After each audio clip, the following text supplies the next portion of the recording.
దశరథుడు ఆ నలుగురు పిల్లల్ని చూస్తూ సంతోషంగా కాలం గడుపుతున్నారు. ఒకరోజు అనుకోకుండా విశ్వామిత్ర మహర్షి అయోధ్యకు వచ్చారు.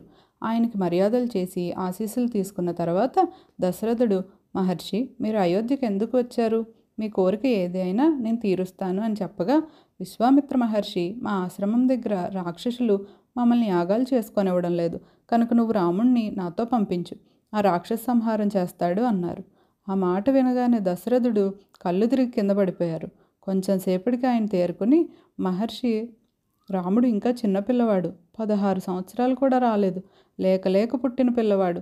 ఆ పిల్లవాడు అంత పెద్ద పెద్ద రాక్షసులతో ఎలా యుద్ధం చేస్తాడు? నేను రాముణ్ణి పంపించను అన్నారు. అప్పుడు విశ్వామిత్ర మహర్షి, నీకు రాముడి శక్తి గురించి తెలియదు. ఒక తండ్రివి కనుక రాముడిని చిన్నపిల్లవాడిలా చూస్తున్నావు, కానీ రాముడు ఎవరో నాకు తెలుసు. ఆ రాక్షసులతో సులభంగా యుద్ధం చేయగలడు, కనుక నాతో పంపించు అన్నారు. దశరథుడు, లేదు, నేను నా సైన్యం మొత్తం మీతో వచ్చి ఆ రాక్షసులను సంహరిస్తాం అన్నారు. మహర్షికి కోపం వచ్చి అక్కడి నుండి వెళ్ళిపోతుంటే వశిష్ఠ మహర్షి లేచి విశ్వామిత్రుని కూర్చోబెట్టి దశరథునితో, మహారాజా, విశ్వామిత్రుని గురించి మీకు తెలుసు కదా, శివుడి అనుగ్రహంతో ఆయనకి ధనుర్వేదం మొత్తం వచ్చు, ఆయన ఉండగా రామునికి ఏ కష్టం రాదు అని చెప్పారు.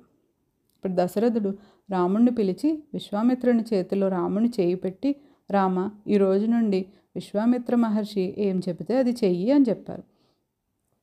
అలా విశ్వామిత్రుని వెనుక రామలక్ష్మణులు కోదండాలు పట్టుకుని బయలుదేరారు. వారు సరయూ నది తీరంలో నడుస్తూ వెళ్తున్నారు. కొంచెం సేపటికి చీకటి పడగా అక్కడ ఆగి మహర్షి బల, అతిబల అనే 2 మంత్రాల్ని రాముడికి ఉపదేశించారు. ఈ మంత్రాల వల్ల నీకు ఆకలి, దాహం ఉండదు, నీవు నిద్రలో ఉన్న రాక్షసులు నిన్ను సంహరించలేరు అంటూ ఆ నదీ తీరంలో దర్భరపరిచి రామలక్ష్మణులిద్దరినీ అక్కడ పడుకోమన్నారు.